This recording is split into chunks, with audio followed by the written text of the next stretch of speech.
Hey up everybody, my name's Joshua Morrison, director of Jonny Mozza's Lessons in Confidence, and today I wanted to talk to you a little bit about making music, particularly how you can make a lot of music in a short space of time. And you know how you sort of see artists and musicians and you see that they come out with an album maybe every 3 or 4 years and you think, bloody hell, why does it take so long for them to actually make stuff?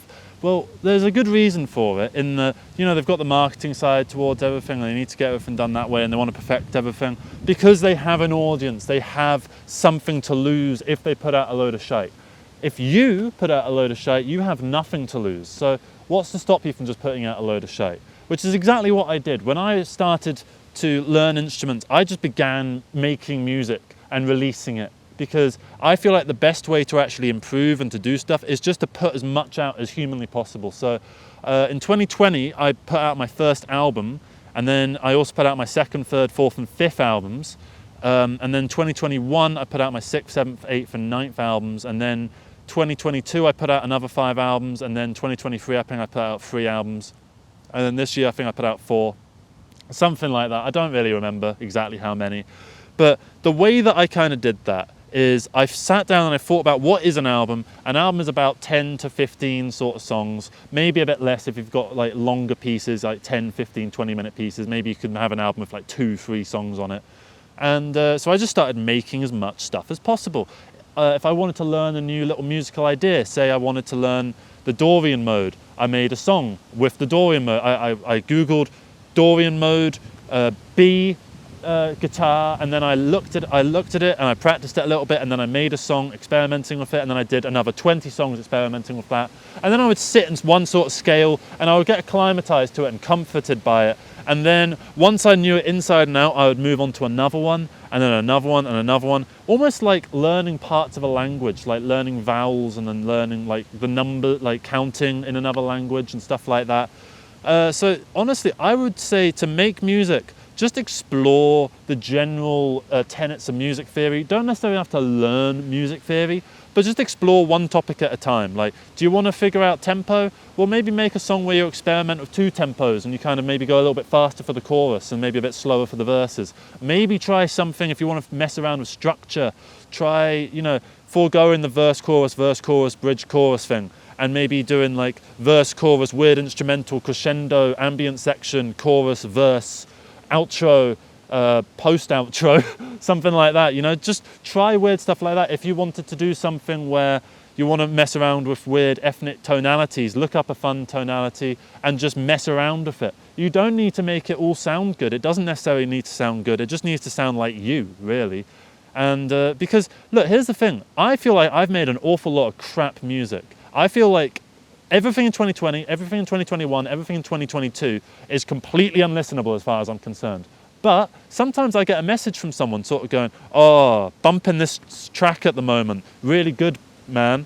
And I'll look at it. And it's a song that I did like in 2021, and I'll listen to it. And the bass is completely blaring everything out, and it sounds like the guitar's out of time, or like something's out of key, or my singing is absolutely god-awful. And like, these sort of things. So as far as I'm concerned, it's complete garbage. But other people don't necessarily see that because they're not as critical of your work as you are, because you know yourself inside and out. You know your journey, you know where you've gone, you know how you've improved since then, you know where you went wrong there, and so on and so forth. And so I feel like if you want to try and improve, all you need to do is just put yourself out there and allow yourself to be vulnerable and see what happens, because it's music at the end of the day. If you put out some crap music, I don't think it's really the end of the world. Someone will listen to it, not like it, and they'll get on with their day. And if you feel like you've gotten really good to the point where your previous stuff is holding you back, just start a new band name. Just make up a new name for yourself or a new pseudonym. I've gone through loads of pseudonyms.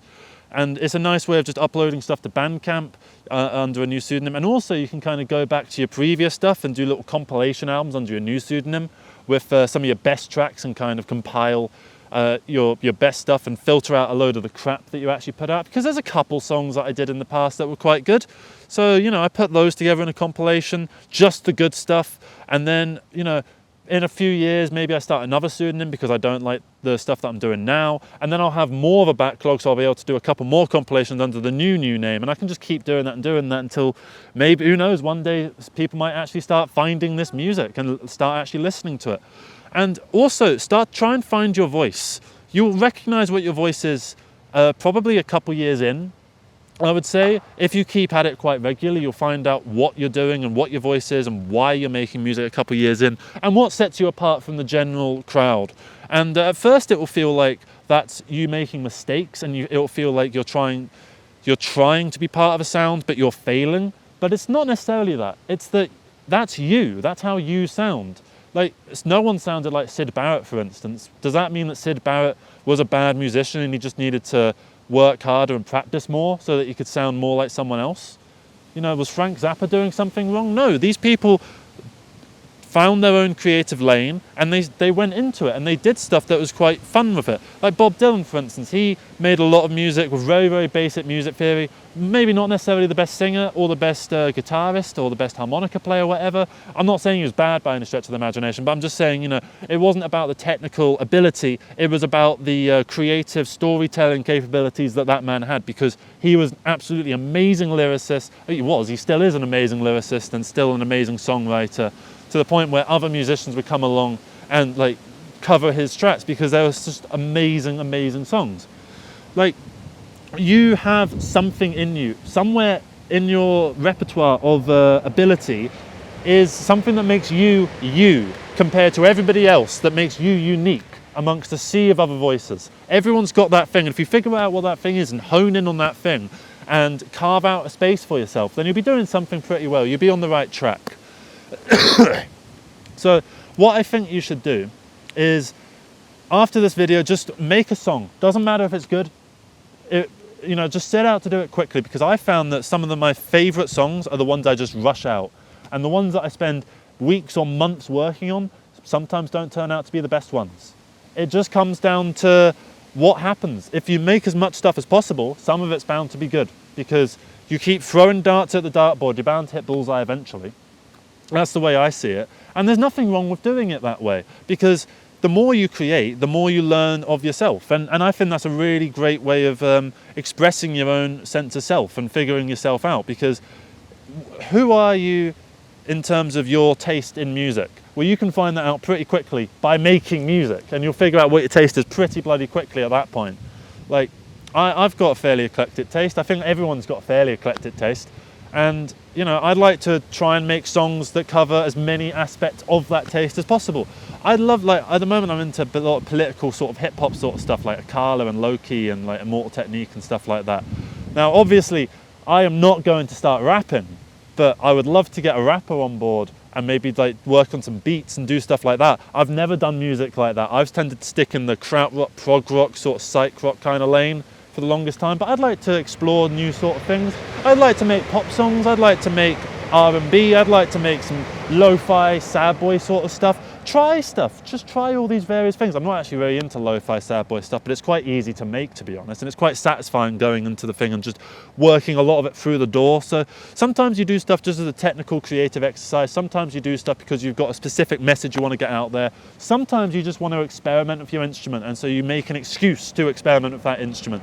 Say you've just figured out tremolo picking, so you make a song where you do a lot of tremolo picking. Say you do a song where you figure out hammer-ons quite well, so you do a lot of hammer-ons. Say you figure out a song and you play piano and you figured out some really cool boom boom boom boom boom boom sort of thing. Just, you know, do all of these various things. You can do stuff like that, because you can make music quite simply. If you don't have any resources whatsoever, you can even go in GarageBand if you've got an iPhone, or you can download Reaper for free and just work within the MIDI. You can do whatever the hell you want. You can record stuff on your phone and then upload it to your laptop and then take it into Audacity and put the pull stretch effect on things, which can then lead you to creating these really ambient soundscapes. You can do so much stuff. You could do field recordings. You could do, you know, spoken word sort of stuff with like little beats underneath it. You could try and figure out like lo-fi hip hop, or you could try, you know, getting a bit of a band together and just recording your jam sessions. You could do so much, and there's so many ways of, you know, getting into music, and there's no right or wrong way of actually starting music, and there's no right or wrong way of doing what you love. So that's basically the message I've got here, which is just make as much as you possibly can, because the more you make, the better you'll get at it, compared to if you worry about trying to make the perfect thing, because you'll do that. You'll spend all that time trying to perfect that one thing, and all you've done there is teach yourself rather than teach and apply that knowledge. because the thing that you make afterwards, make that thing afterwards very, very quickly compared to the thing that took you ages. And see if that thing you made very, very quickly is something where you've taken the lessons from what came before, applied those lessons in creative and novel ways, and possibly come out with a better product.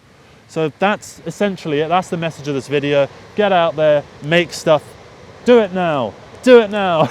So yeah, thank you very much for watching this video. Hope you have a great rest of the day.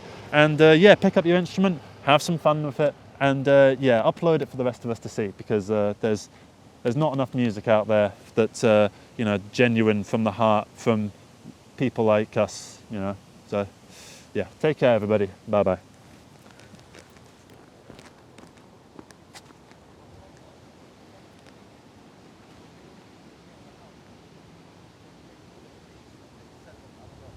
Hey up everybody, my name's Joshua Morrison, director of Jonny Mozza's Lessons in Confidence, and today I want to talk to you a little bit about community, because community, especially in the 21st century, has now splintered into so many different facets of life. There are so many forms of community, both in real life and online, and it's so interesting to be able to get a nice variety of community. I presume if you're anything like me, you've probably got a few different sets of friends, and you know, you get slightly different things out of them. So you have some friends where you talk to about like maybe music, and you have some friends where you have a connection over politics, you have some friends where you have a connection over just like talking absolute dog beep. It's too early in the video to swear. So, you know, you just have different people that you do different things with.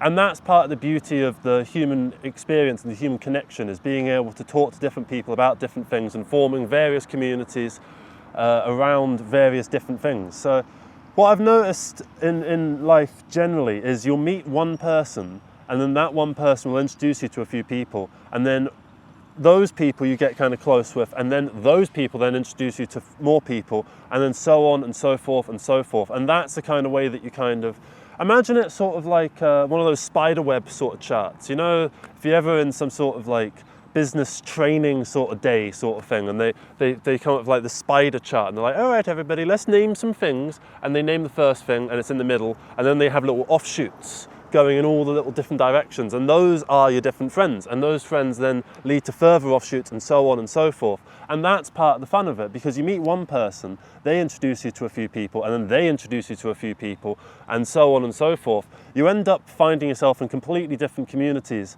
just from the ability to talk to various people. And if I could do anything to encourage you, it's just to talk to as many different people as you can. Get insights into different ways of life and different types of people. You know, there's some people that I talk to about like much more sort of nerdy, like analytical sort of stuff, and there's some people where I don't do that and I do other things. And there's, you know, that's part of the ebb and flow of sort of talking to various people. It's very important to have different people to suit your different needs, because that's kind of what happens throughout the workings of the social sort of connection and that kind of thing.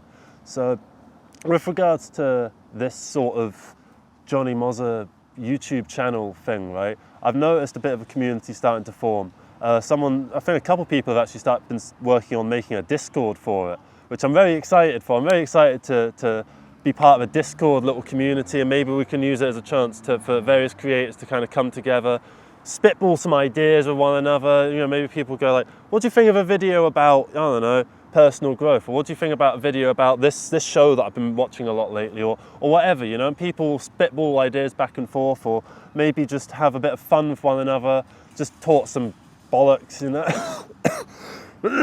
Apologies. You know, so that kind of thing is fun, and that's a new community that is being formed as we speak, and that community can then lead you to another community. Because say you join the Discord, this is just dreaming at this point, but say you join the Discord, you know, we have a bit of a conversation, and then you find one person that you really hit it off with, and you start talking to them a lot, and then you kind of start talking to more people through that person, and so on and so forth, because that is exactly what happens. It's just this constant offshoot of various communities. And that is, I know I've said that about 5 times now in the video, but that is just the single most important point that I can really stress for this video, is that the more people you talk to, the more people you will find because of the people that you talk to. And the more people that you talk to, the more communities you will find yourself a part of. Even if you talk to someone and you find you don't really have anything in common with them, you don't have to meet them again. You can go past if you want. And everything that kind of ends up happening with that first person, if you don't find the connection with them, you kind of go your own separate ways, and then you find another person. Oh, this one you kind of hit off a little bit better. And then, oh, no, turns out that one didn't really work out. Turns out like maybe you only had like a couple sort of days where you really enjoyed sort of each other's company, and then you kind of realise, they're kind of a pain in the ass. And then that's all part of the human connection, because you will eventually find someone that you just really hit it off with, and they become like one of your best friends. And then that ends up sending you down this little rabbit hole of their little friends, and they end up getting sent down your little rabbit hole of friends. Or, different things will happen. You'll end up in different positions with different groups of people. Some people will be a bit more like this, some people will be a bit more like that. And it's essentially rounding out your own personality, because you are essentially just an amalgamation of everyone that you hang out with. At the end of the day, I mean, we're all obviously individual, and we all obviously have influence over the other people in the same sort of way. But other people, in turn, have influence over us and our personalities and our brains and stuff like that. And you'll end up sort of being a different way around different people. And that's kind of the fun of it, because it's all variations of the real you. And that's part of the magic of being a human being, pretty much. It's just fun to go and talk to people and see what's going on. Even if you're an introvert like me, like I get a little bit drained from like constant communication with people. And it's still kind of fun though, because you have fun retrospectively, because you look back on those experiences and you're like, oh, fucking hell, that was a really fun time. I mean, I bet the best day of your life involved someone else, at least one other person, maybe multiple other people. I bet the best day of your life wasn't had solo. Like, it wasn't the sort of day where you sat in bed and watched Peep Show all day. Those are certainly fun days, and you need those sort of days to recalibrate your own brain and to get back into the groove of things. But it's not the ultimate peak of life. The ultimate peak of life inherently involves other people, because we are a social species. We're not like, you might see snails or slugs or certain things like that. We're not like that. We're more like ants, in that we have this sort of colony that kind of comes together and connects over certain things. And that's just fun. It's just fun to talk to people and find things. And like for this film, Jonny Mozza's Lessons in Confidence, been finding so many new great people to talk to who are becoming some of my best friends. And that's just amazing, because what happens is, if you embrace yourself, other people will like you for you, rather than if you try and put out some kind of image of yourself of what you think people want to see. That's not really what they want to see.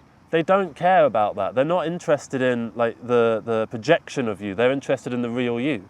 Even if you feel like maybe they're not, that's just not true. They are interested in the real you. And when you start projecting the real you and trying to push back some of the anxieties and the catastrophizing sort of behaviors that might happen in your head the way that they might happen in mine, you start to notice that other people will start coming along for your ride, and you'll also open yourself up to coming along with their ride. And that's just part of the fun of it. That's part of the fun of being human. And I think with regards to community, you can make your own. You can just make your own community. Like, maybe you not through this method of just starting a YouTube channel and just accidentally falling into something that does quite well and finding loads of people that have a connection with it, but maybe you join your local open mic scene. Maybe you join, like, I don't know, your local D&D thing at your library. Maybe you go to local events and stuff like that. Maybe you just start hanging out with the people at your workplace and just start having more fun conversations with them. Maybe you get invited to a house party or something, and you're like, well, I don't really know them that well. It's like, would it be a bit awkward if I go? Just go. If it's awkward, who the fuck cares? It'll be forgotten about in a month. Anyway, so it doesn't matter. None of these things that worry you in the head actually really matter at the end of the day, because people care about the real version of you. That's what they want to see, because that's a good positive trait. Someone who is comfortable in their own skin, and someone who is truly, it feels like they are themselves and they're not putting on an image for you. Because that way, it makes it feel like you can trust that person a lot more easily, because they are just showing you their vulnerable side, I suppose. That's kind of the thing. Thank you. Someone just walked behind the camera. So yeah, it's instead of walking right in front of it, which I like when they do that. Thank you very much. You have a good day. And yeah, I feel like with regards to making your own community, it's entirely possible, even if you're an introvert. Like, I know you probably don't believe it, because I do 2 videos a day where I just yak, but I am actually an introvert. I'm not someone who is feeds off of social communications. And I actually kind of believe that the extrovert-introvert thing is a bit of bollocks anyway. It's not really real. Everyone's kind of somewhere in the middle, you know? And, you know, we all have the bad sides to us. We all have some bad days. We all have good days. We all have days where it feels like the world's coming to an end, and we have days where it feels like the world is just fucking beginning. And that's cool. That's fun. Life is pretty fun when you allow it to be. And I know, like, you know, there's so many sort of mental health sort of issues that go around now, and they always were there, but now we actually have this openness to actually talk about them. And it is certainly a hurdle to overcome. And, you know, I've been in times where it feels like I don't want to leave the house, I don't want to talk to new people, I just want to stay inside and just rot. But if you do that, you're going to end up less happy as a result, and it's this self-feeding kind of thing where, because you're not getting out there and talking to new people, you get a little bit sadder and a bit more isolated. And because you're a bit sadder and a bit more isolated, less people end up hanging out with you. And so you become more self-isolated and more unhappy. And that just feeds into itself again and again and again. That causes the spiral. So to avoid that, just say yes to stuff.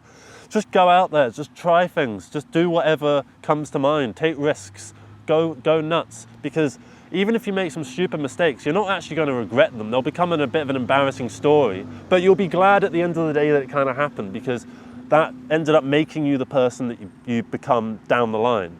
Like, I've made some stupid mistakes in my life, but I don't regret any of them, you know? I mean, if I could go back, if I could go back and just sort of say to my previous self, hey, don't do that, you're going to be a bit of a knobhead doing that, my previous self would probably end up doing it anyway. And it would be fine, because you need the mistakes in order to get to the good things, because we're all just this walking just stack of broken CDs at the end of the day. We all have flaws, we all have bits where we skip a track, we all have like those ones where it's like a pirate CD with just like, it's been put in felt tip on the CD. You know, none of us are perfect, and anyone who pretends that they are is lying, and that shows that they are imperfect. So, a bit paradoxical, that. So, yeah, even your heroes are imperfect. Everyone's imperfect, and that's fine. That's good. It's nice that we're all imperfect, because it makes it all a little bit less big, and it makes us feel like we're real human beings in this real world with other people that are just like us. So, yeah, I think that's going to be the video. Thank you so much for watching this one. Hope you have a good rest of the day. Hope everything's going well for you. I hope if you're getting invited, it's a Saturday night, so if you're getting invited to a house party and you're feeling like, oh, I want to stay in, I'm tired or whatever, well, make your mind up. If they're people that you like, go hang out with them. If you don't, then don't. You know, it's your own person at the end of the day. But I would recommend going along, seeing what it's like. Even if you think, oh, I'm just going to leave at like maybe 11. Maybe you won't. Maybe you'll end up staying there till 2 in the morning and you'll have a hell of a time. Who knows? Anyway, take care, everybody. Bye-bye. Oh.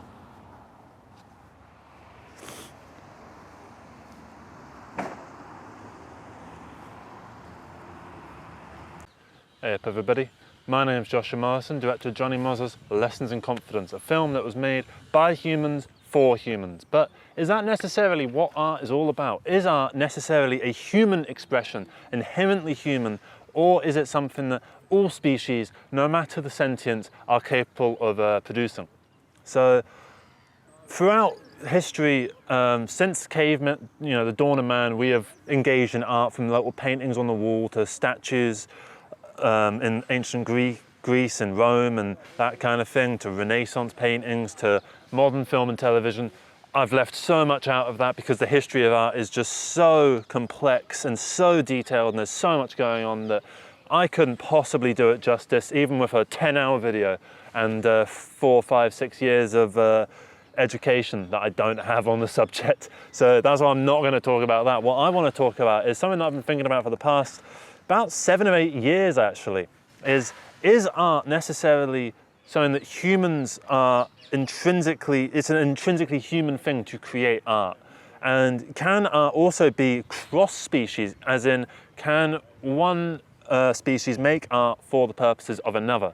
I think to answer that question very simply, yes, because if you go on YouTube and you look up like music for dogs or like music to calm your dog down, stuff like that, well, straight away it's there. It's music made by one species for another. Hell, even a dog whistle is technically like is technically a weird form of art. It's a very uncomfortable piece of art. It's like harsh noise, like the snail dilemma or something like that, or like Merzbow for dogs, essentially. Yeah, I'm not saying that dog whistles are a form of art. I am saying though that one species can make art for another, and it's not necessarily that humans have to make art for other humans.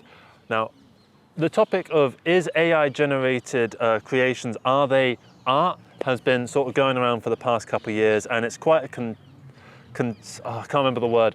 It's an issue for people, and people, you know, either agree that art is human, or they disagree and they think art is not necessarily human and that AI can make art. I'm on the side that AI can make art. However, that isn't to say that I like AI and I like the progression of AI and the future of humanity that will come from it.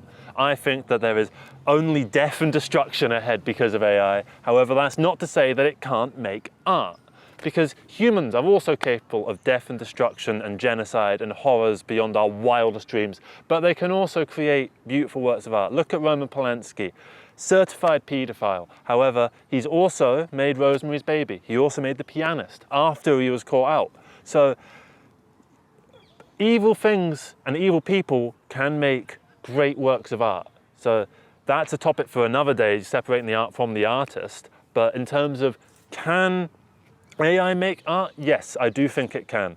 And do I think other species are capable of making art? Look at, for instance, the monkey that stole that guy's camera and he took a selfie with it. And then what happened was the photographer tried to gain the rights to that image, but the court said, well, you didn't take the picture, the monkey took the picture, it's the monkey's picture. And because monkeys are incapable of holding copyright, that means that the image is automatically in the public domain. So there's the image. I can use it, and they can't get a copyright strike or anything. So yeah, art, I think, the example I like to use is, say aliens came to Earth, right? Say the spaceship landed right over there, and the aliens came out, and they're little blue men with weird little helmets on, and they talk in a babbly language, and then the first thing they do is they show up a screen, and they show you their latest work. It's not a film, it's not a book, it's not TV, it's not theatre, it's something entirely outside of our imagination, right? And we sit down and we watch it, we are entertained, we are moved by it in some emotional way. Who are we to say to those aliens that what they made and showed for us is not art? What is it? Is it a presentation? Is it entertainment? Well, isn't entertainment inherently art as well? Isn't even newspapers and journalism a form of art? Aren't all these things a form of art? Isn't, as long as it's being replicated for the sake of some kind of emotional response, even if that emotional response is, you know, I mean, you got reality TV, for instance, that's not designed to make you like really tear up or really move you in any kind of way. It's kind of just have white noise on while you're maybe doing your cooking or you're doing something else or you're cleaning or whatever, you know. It's just white noise to have on, but it's also a form of expression that you can give more attention or less attention and get different levels of response out of it depending on what you feed into it. Exactly the same way as the most art house intellectual film, paintings, etc., where you've got to really analyze it to get the emotional resonance, because the emotional response comes from how connected you feel to it on a personal level, rather than it being entertainment that is fed into your ears and your eyes and that kind of thing. I mean, for instance, I don't know the answer to this one, right? This is just a question I'm asking for the comments. Please put your response in the comments below. Do you think that food is a form of art? I don't know. I'm leaning towards yes. You know, like a proper culinary meal. But even McDonald's, you know, not necessarily good. It's the same way that the Transformers movies aren't good, but it's still there. It's still something that can be consumed for an emotional response. You know, you have a McDonald's and you're like, oh, especially if you've been out on a lash and you find a McDonald's on your way home and you're like, you know, you're munching your way through that Big Mac or whatever, and you're like, yeah. And like that. I don't actually like the Big Macs whatsoever. They taste fucking awful. But that's still an emotional response. It's still an emotional response. So who's to say that these things aren't art? Is the dam that a beaver makes, is that not architecture?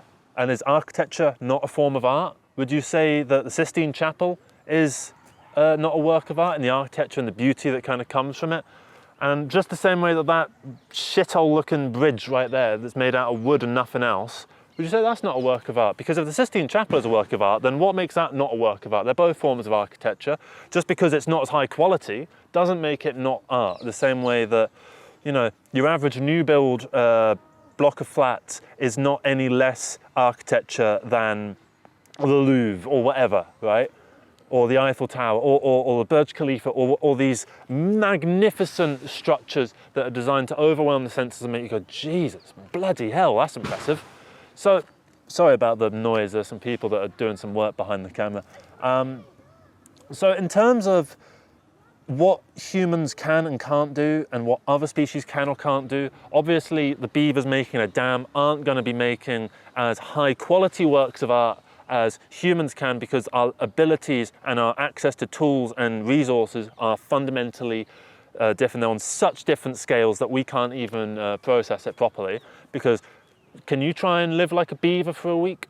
I fucking can't. I don't know how to do any of that stuff, and I don't have the claws for it. But anyway, getting back to whether art is inherently human, not necessarily just can AI make art, but can other species in general make art? Because is AI not some kind of weird species that we can't classify yet, that, you know, doesn't have DNA, it's made of code and computerized like bits of binary and stuff like that? I don't know necessarily how all of this is going to form into a new scientific consensus for the nature of life and existence in going forward into the future. But if AI is able to gain a something that we could consider human-ish sentience, then we're going to have to compete with AI's art, whether you consider it art or not. You're going to have to compete with the film that an AI spat out, just the same way as you have to compete with your fellow filmmakers now. So what is the answer to all this? Can AI make art? I think yes. Can other species make art? I think yes. Can aliens make art? I think yes. What is art? I think my definition for art is, can it be something that is replicatable, that can create some kind of emotional trigger response, whether that be positive or negative, and is it something concrete? Now, those are definitions that people would challenge all the time. Like, for instance, the band Bill of Heaven. They like to work with extreme long-form bits of music. Like, they had this one, I can't remember the name of it. It was an album that is something like 800 times the length of the universe. Like, you know, I'm talking like this is an album that is hundreds of trillions of years long, right? But how is it not art? Just because it's not something that you can consume in its entirety, you can only take a little nibble of it. Say if you had a cheese wheel the size of like New York City, you could only take a few bites out of it before you pass out from just sheer exhaustion. But is it not still like an incredible piece of cheese just because you could only take in a little bit of it and not all of it? I mean, you could take that Bill of Heaven album, speed it up by 8 gazillion times and listen to it in the course of half an hour. It would sound like crap, but you could do that.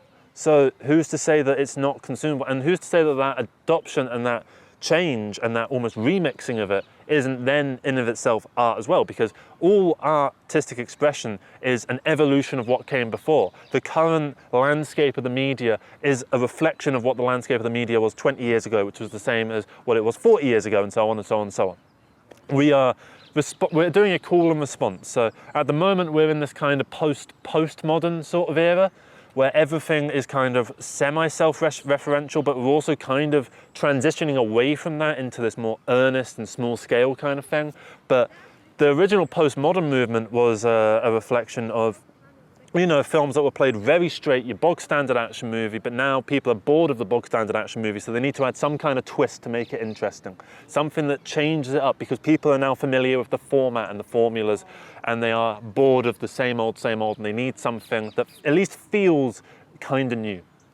So art is such an extremely complex entity, and I don't think it can be confined to the expression of one species. I don't think that any type of species is incapable of making art. It's just not capable of making art that we can necessarily wrap our heads around. If I draw the circle, is that not art? Is it necessarily I drew the circle while I had suicidal thoughts and that backstory makes the circle more interesting? Or say if I drew the circle because I was on an acid trip and it was like the circle was like the circle of life to me that I was drawing down. It's still just a circle at the end of the day. So it's up to the audience and the artist what they want the thing to be. Like, you've got the death of the artist, right, where the artist's original intention isn't necessarily as important as the audience's impression. So say if I drew a circle whilst I was having this insane acid trip and I thought I was drawing the meaning of life, and I put so much emphasis into it, and then other people look at it and all they take away from it is, it's a circle, who gives a shit?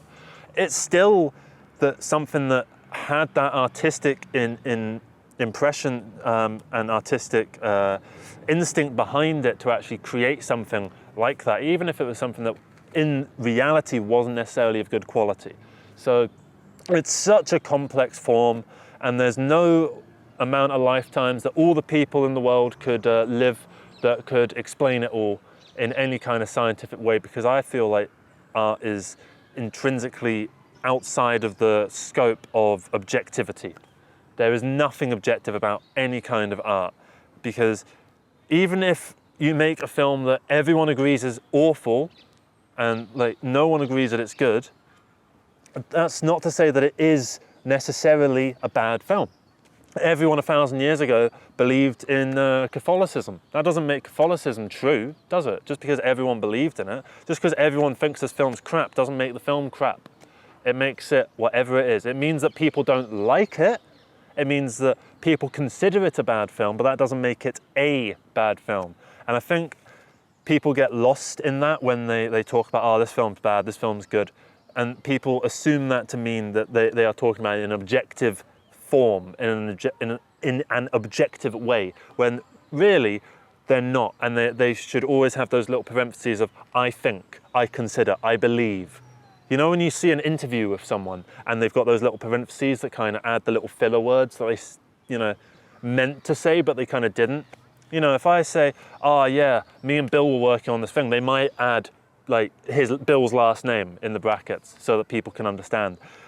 Consider when people talk about art and they review stuff, imagine they just said, I think, before every single sentence, because it is so subjective. And I think that it is cross-species. I think that it's a form that goes beyond the self, and it goes beyond us as humanity, as a single human species. It is universal to every single species out there, and every species response to art will be different, and every species type of art will remain different. And I think as we go into the future and we inevitably find aliens in the massive universe that's out there, our eyes will open to the potential forms that we could experiment with that we have no idea about at this current day, because our own evolution and our own mindset and our own abilities as people now are incapable of even processing this form of art that is higher than what we could even possibly imagine.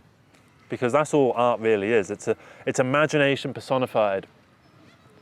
I think that's going to be it from me. I hope you enjoyed that. Thank you very much for watching. Put your own thoughts about AI, humans, art, shit like that. Put it in the thing below. And thank you so much for watching this. Have a great rest of the day. Take care. Love you all. And if you find any aliens that have made a film, do let me know and I'll add it to my folk films playlist. That's going to be all from me. Thank you very much for watching. Have a great rest of the day. Take care, everybody. Bye-bye. Can't be.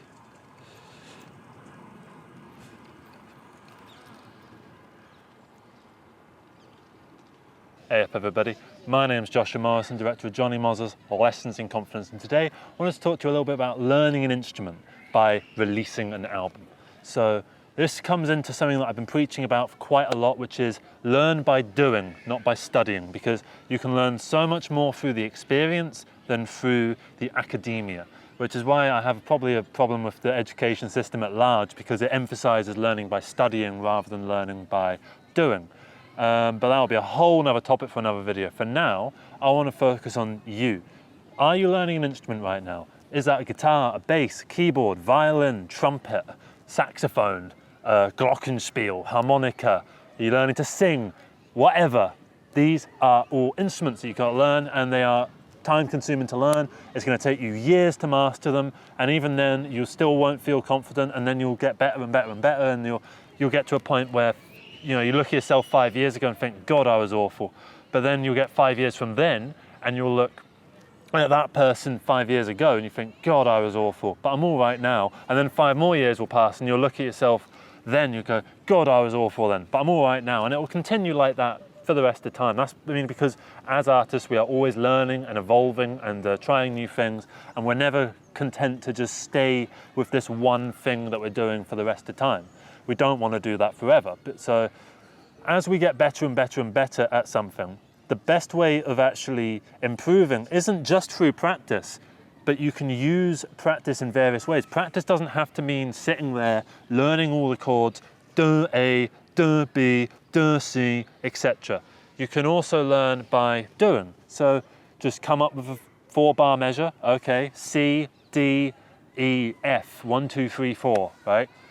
And you just play that, E, C, D, E, F, C, D, E, F. Okay, I've done that, right? So what do I do with this? Now I can lay some MIDI drums over it. How do I learn MIDI drums? Well, now I've got to do that. So I've got to figure out how I learn MIDI drums. Okay, now I figured it out. And then I put some MIDI drums under it. Bam, I've got a song.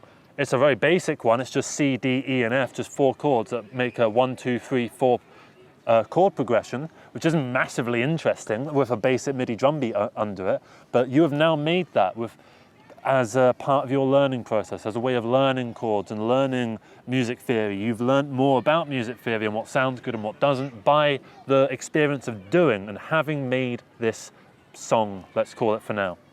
So let's take this a step further. You want to make a song, a proper song. So that's going to involve various parts, it's going to involve various arrangements and compositional techniques and stuff like that, and then you're going to want maybe have some lyrics over it, and you maybe want a structure to the song. So you might think, okay, well I don't want to do the old convention of the verse chorus, bridge chorus thing. I want to try something else.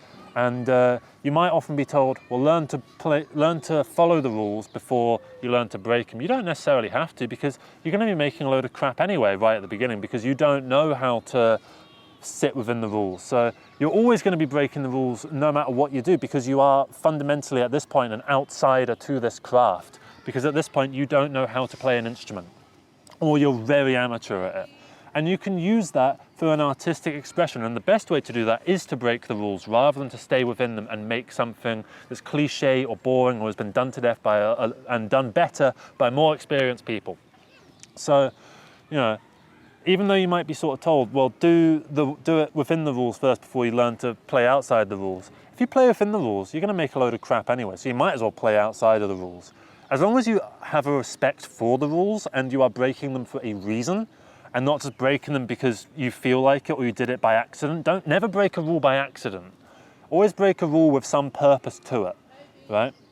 You don't have to play the guitar perfectly. You don't necessarily even have to play it in time. That can be part of the effect that you might be going for. You don't necessarily have to record it very well. Look at the entire lo-fi genre. It all sounds like crap.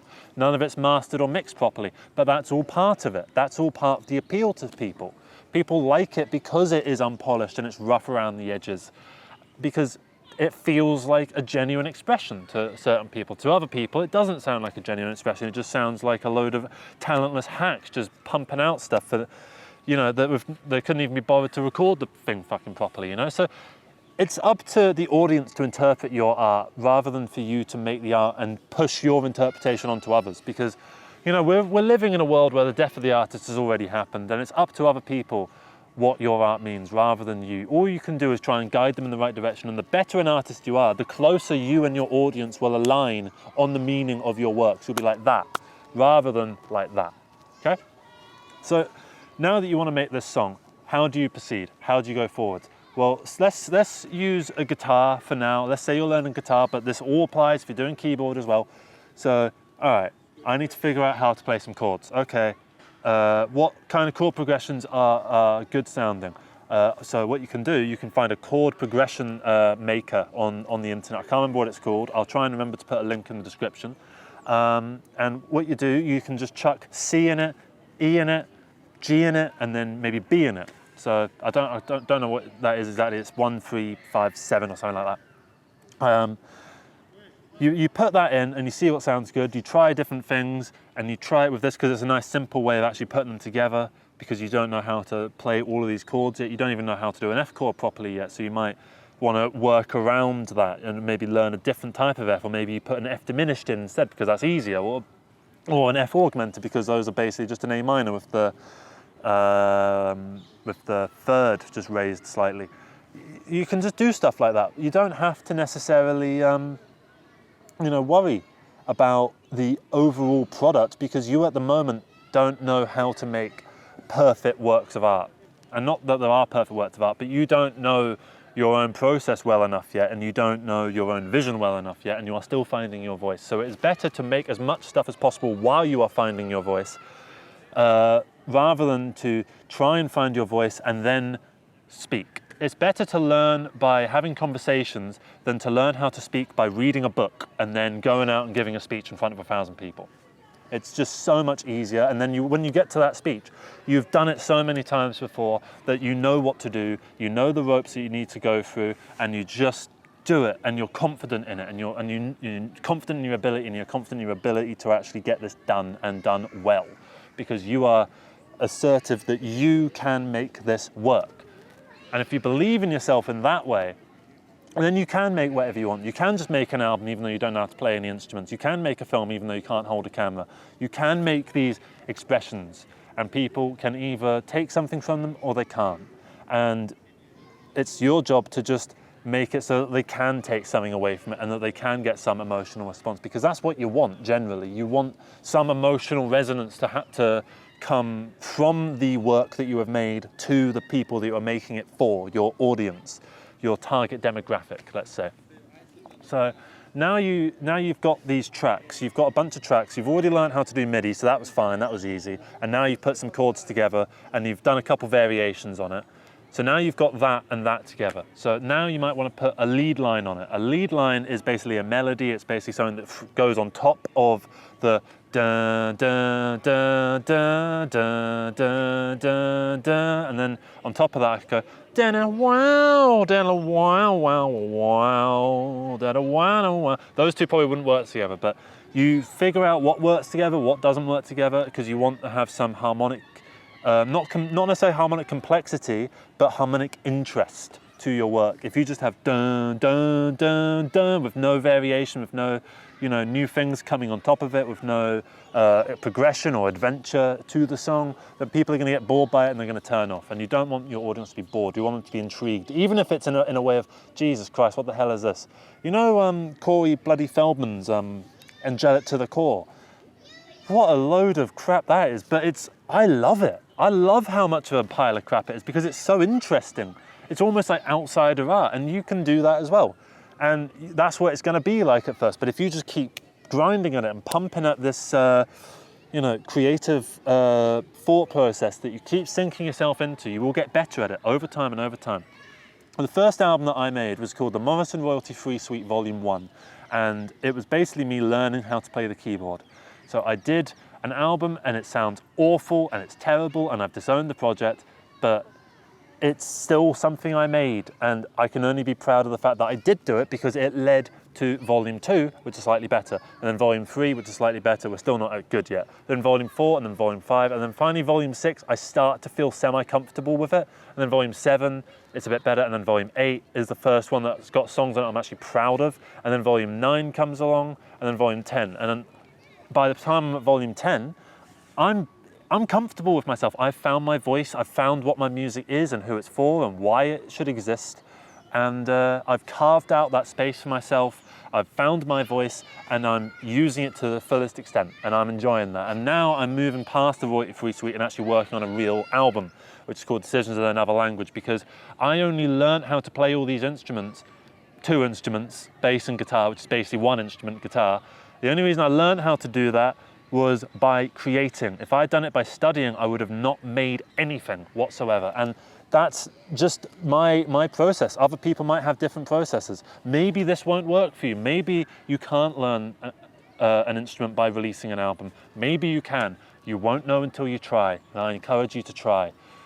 Thank you so much for watching this, and have a great rest of the day, and play some fucking music, man. Have a good one. Take care, everybody. Bye-bye. It looks fucking miserable back there, doesn't it? And this is muddy. This is really muddy. Can you hear that? Really squelchy. But I kind of walk around, so there's a bit of grass that's just off the camera I can walk on that's not muddy at all. I don't know why this bit's so muddy. It's like God just decided to just rain on this specific area. Or really, someone's chucked a bucket of water on it, hasn't they? Probably. Anyway, bye-bye. Thanks for watching us up there, and 2 videos here. Click them. Or else. Nah, I'll probably cut that bit. Don't want to threaten my audience. Or maybe I've kept it in and kept this bit in as well. Meta. Hate all that meta shit. Hey up everybody. My name's Joshua Morrison, director of Jonny Mozza's Lesson Conference, and today I wanted to talk to you a little bit about limitations. Now at the moment I don't really have a tripod, so I've been kind of very limited in the kind of shots that I can get. However, with limitations comes new things to explore and to try. So right now this camera is on this gate fucking thing, right? And so it's on the edge near the hinge and I'm just on the far end. And so I'm just messing around with it. And I just think this looks so cool. How cool is this, right? And I could never have done this on a tripod. I would never have thought to do this on a tripod because I never would have thought to just take it off the tripod, put it on this, where it's a little bit loose to be honest, and it's a bit freaky, and just start doing this. So every limitation you have comes with opportunity. Every time you come up with you come to a hurdle, there's an interesting way of jumping over it. And every time you jump over a hurdle, not only do you get, more fit and healthy because you've jumped over a hurdle, but you also realize how to jump in the future. So you sort of think, okay, well, I'm going to do things a little bit differently. And I'm going to try and stop that because you're probably getting a wee bit sick. So yeah. So why did I want to make this video? Well, because, right, a lot of people out there really get themselves down about the nature of what they're doing, and they want to get everything perfect. They want to put everything, down to a T, and they want to get everything right, okay? And I respect that because you want to get things right. Obviously, I don't want to get things wrong. No one wants to get things wrong. But are you going to get things right all the time? No. Does Stephen Hawking, did he get things right all the time? No. Does your absolute favorite hero, the person that inspires you the most, do you love every single thing that they did throughout their entire life? Your favorite filmmaker, do you love every single film he did? Your favorite musician, do you love every song he did, even the B-sides?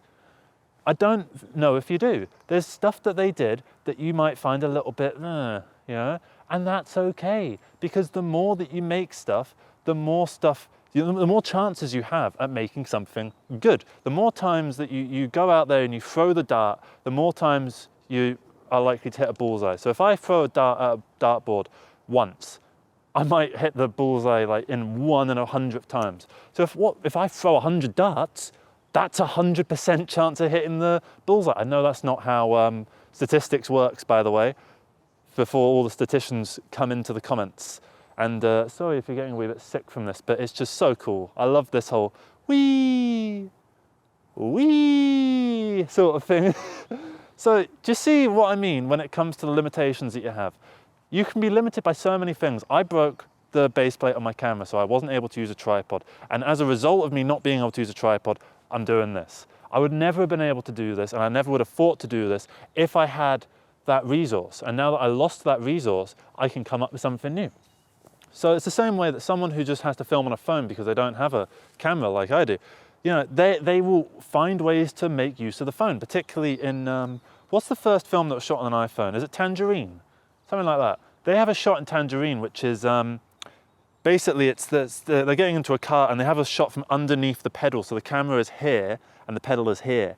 And it's just a quick thing of the pedal being hit down from underneath. Now, if you wanted to do that with a proper camera like the one I'm filming this on, you would need to cut the entire bottom out of the car. You would need to lift it up with a hydraulic thing, and then you would need to shoot it from underneath, which that's a lot of effort when you can just do it with an iPhone for a second long shot. I think what's more interesting about that isn't the fact that it's in 10-bit fucking RAW or whatever. It's the fact that it's an angle that looks cool. That's the bit that's interesting. It's not the fact that it's got the specifications of an Arri Alexa, So, don't let yourself get down over, the kind of resources you have and things that you have available to you, because some people out there have access to way more shit than I do, and I have way more access to shit than some people out there.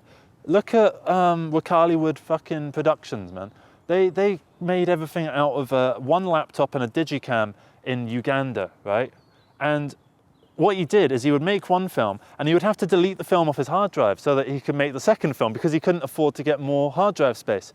There is nothing that can limit you, okay? There is absolutely nothing that can limit your creativity and your ability to make things and express yourself. There is nothing that can stop you from giving your voice. Not whether you're being mute, you're being shy, or anything like that. Nothing can stop you. And the only thing that can is your own demotivational thing in your brain, your own little anxiety that sits there and goes, you can't do it, people are going to laugh at you. Well, say people laugh at you. I made a video about golf, right, and why I don't like golf. I've got all sorts of comments on there that are nasty. Who cares? I find some of them quite funny. It's whatever to me. And I think that's how it should sort of be. I feel like that's the approach that I would like people to take. I think if you just go out there and just do it and not really give a fuck about what people think of you, then you're going to have so much of a better time in life. And that's why I make these videos, is just to remind, people that things are all right. They're way less bad than you might think they are, because we're all very, I'm very prone to catastrophizing and going, oh my God, everything's going to go wrong. What happens when everything goes wrong? If everything goes wrong, if everything's gone wrong for me in the past, if everything goes wrong, there's nowhere further to fall. You can only go up. And I know that's a cliche saying, so I'm going to unsay it. So yeah, you can just go forward and just try stuff, because the more you try, the more you experiment, the more chances you have of an experiment succeeding, like this. Because this is so cool, in my opinion. Whee! So yeah, try something like this, because you might as well see where it takes you. You might as well see where the rabbit hole goes. Try stuff. See what happens. I'm trying to do one like big smooth one, but this can you see this hedge, bush bramble thing? Kind of gets in the way. I'm gonna try and push against this, but I need to pull myself in a little bit first. 3, 2, 1, go. I didn't go very far. Let me try it one more time. That was worse. Right, one more try, and then we pack it in, okay? I slowed my acceleration by hitting this bramble down here. So, thank you very much, everybody. Bye-bye.